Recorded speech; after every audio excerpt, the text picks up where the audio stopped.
Hello, Marko. Marko, are you there? Yo, how are you? Hey. No. Hey, man, where's Rudy been, man? He was on yesterday My God, for a good amount of time. Oh, I fell asleep at about 11. What time was he on? I don't remember, but this is Tommy Chong, right? No. No? This is a long-winded caller. This guy comes on all the time, guys. He always sounds like this. Okay. How you doing? What's up? We got a 2-hour show here. Let's go. What's going on? All right, Drew, Yeah. how long will marijuana stay in my system if I have to take a drug screen for a new job? A urine test? Urine, yeah. This is Marko, is that right? I'm not sure if it'll ever come out sufficiently in Marco's blood. Marco's urine. But, His blood is weed. In general, it's about somebody that's a regular heavy smoker. It could be up to 2 weeks. All right, I've been doing a lot of edibles.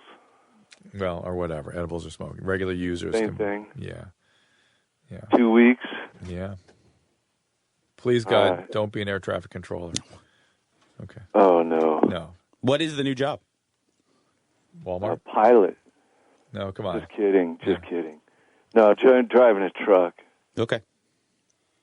All right, dude. Well, good luck. But, about 2 weeks, Drew says. All right, and can you bring Rudy back, man, tonight? Yeah. This isn't Tommy Chong? You don't think so? No. Let's see. Tommy Chong. Tommy Chong, classic Tommy Chong, like from the 70s.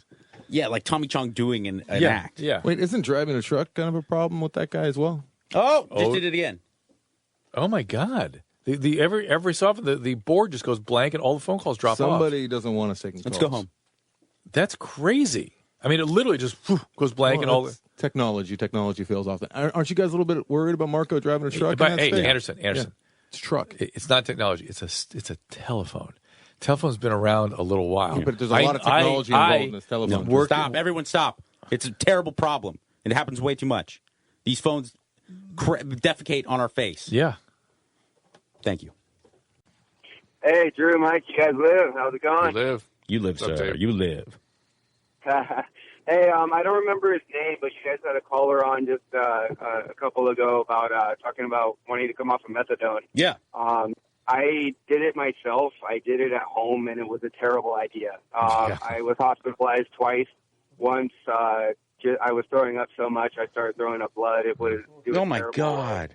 Yeah. The second time, I had such an intense fever that I don't know what they thought I had at the time, but then they found out what it was, and they were like, oh, well, this is obviously, a case of withdrawals. And I had no idea what the word withdrawal meant until I went through that, about 3 to almost 4 weeks. I was, not right at all. And then for, even months after that, just, having my body like and all the cravings and all that, just, it was incredibly painful. I didn't do treatment, but I did seek out help with, through NA. And, I just wanted to let that guy, know that, if he's serious about taking that step, that there is no easy way, yes, but it's definitely, better ways than trying to do it on your own. Did anybody give you any medication or anything to help with the withdrawal? No, I was in a situation with my family, and I had basically I was in a last ditch effort to try to reform myself in order to be right for my family. I got to say, your story is nothing short of miracle, because I have never seen a methadone addict. I mean, NA, I've seen people do it, and you must have really committed yourself. But without a lot of structure, man, whoa, boy, is that tough. So hats off to you. Sorry, I didn't mean to cut you off. I apologize. Right. No, you're screwed. I had a daughter, and that's what really did it for me. But you know what? I've seen people have lots of good things in their life that they still can't do it. Oh, absolutely, and I'm not even saying that I'm trying to say what I did was wrong. I wish I had gone into treatment. I wish I had sought medical attention. It was so incredibly painful and difficult for the people around me to watch that I wish I just would have, done them the favor of going in, and just so they knew that I was taken care of. The other thing, it's so protracted. It goes on for months. Just goes on and on and on. yeah, it was incredible. It was very painful, and you're absolutely. So I love what you guys do. I really appreciate you guys. I've been listening for years and years, and it's the first time I've ever called. So thanks, really dude. I appreciate it. Let's give us a quick shout out for NA. I mean, because people don't want to do it. So go. There's meetings everywhere, every day, every city. You can go online to check it out through their website. Even if you're like still thinking about it or whatever, just go. Like, go. Yep. There you go, buddy. Thanks, dude. Narcotics Anonymous. That's what he's talking about. Then he sounds like he's squared away too, which is shocking. Because sometimes guys, they're really legitimately clean, and but after some like that kind of torture, like they're punch drunk. They get punchy somehow. Yeah, it's weird because stimulants don't do that to you, man. And because they've had no treatment, whatever the traumas and stuff were untreated, they're sort of holding that all together too. But where heroin and opiates can leave you punchy, they leave you beautiful. Whereas stimulants, you can come off it and be a regular dude. You look a wreck. You look like you got hit by a train. God Weird. never gives you any. You never get a full, clean bill of health. You know, it's never easy. 1-800-LOVE-191 is the number. Here's Cinnamon, stage 4. Hi. Hello. Hi. So I'm just wondering. So I'm debating on whether or not my boyfriend's gay. We've been together for a month, and he hugs and holds other guys' hands a lot. So holds their hands. Yeah. Okay, when you say holds their hands, like for a extended period of time? Because that is... I'm pretty open-minded. I'm pretty down with, like, affection for other dudes. Like, don't be such an uptight homophobe thing. But holding hands... I don't know.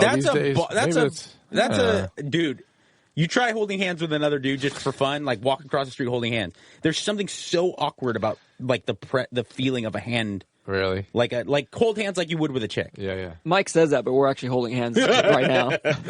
Mike, that's not his hand. Now, let's get some things out. Is he like Brazilian or something? I mean, is there something cultural where like he might have a different view on stuff like that? No, it's just, I don't know. It's like, I don't know how to ask him if he's gay. Or Are you guys sexually active? Yes. Okay, then he's not gay. That's it. Like if he's bisexual or something. Well, maybe, but what do you care? I mean, does he treat you really well? He has his moments. Oh. I got to say something. There's something else I would worry about more, Cinnamon, is that you sound very upset. You sound like a very injured, tortured young lady. I have a long past. I'm recovering from a past with abuse, and I used to be a heavy drug addict, so yeah. And how long ago did you get sober? I've been sober for 2 months.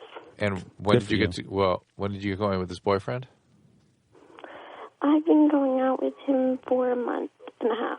Okay, well, you shouldn't be doing that. You know that's an absolute no. No relationships for 1 year. Wait, she's not in recovery. Let's not get crazy. There's no way. Yeah. She didn't go she's smoking weed and drinking. Yeah. Yeah, I've sobered up completely. I'm not doing anything anymore. No drugs, no alcohol. None at all. Okay. No pills. No pills. Good for you. Okay. No relationships either for 12 months. If you were a real drug addict, especially at your age, you're a very young girl, you can't be in a relationship. That's a big deal because you really need to focus on Cinnamon. Yeah. Okay? You can't take on the other feelings and emotions of another person, which is what you need to do to be in a relationship. So I highly recommend that for both you and this young man that you end this relationship and let him know it's not his fault. It's just you have to do it, Cinnamon. Yeah, he's much younger than me, and he just got out of a relationship. You're 19. How can he be much younger than you? He's 16. Okay, now you're breaking the law. Illegal. Now that's illegal. I know. Okay, well, this is insane. Wait. This is insane. You need to be somewhere in treatment. Let's not mince words here. This is going very, very badly. You need to focus on your recovery. You need to get proper treatment. You need to not add chaos to your life. You need to not be making decisions with your brain because your brain is going to take you back to drugs.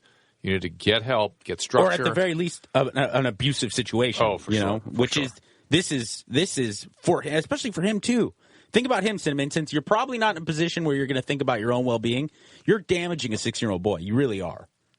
Yeah. Okay? So, pick up the pace here. You're a very young girl. You got your whole life ahead of you. If you can nip this in the bud, which you can, but you got to really devote yourself to it, get in treatment, devote yourself to your own well-being, you can be going into your 20s a different person, and that's a really good thing. Because Dr. Drew and I talked to you for 45 seconds, and we both looked at each other like, uh-oh. Yeah. Something's up with this girl. She is definitely hurting.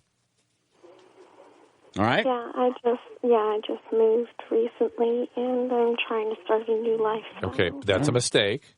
You should be going into treatment and not trying to do anything else but focusing on You're treatment. making all the common mistakes that people try to do to avoid doing what they need to do. Right. Yeah. Okay. All right. 1-800-LOVE-191 is the number. Give us a call. It's Loveline. 1-800-LOVE-191.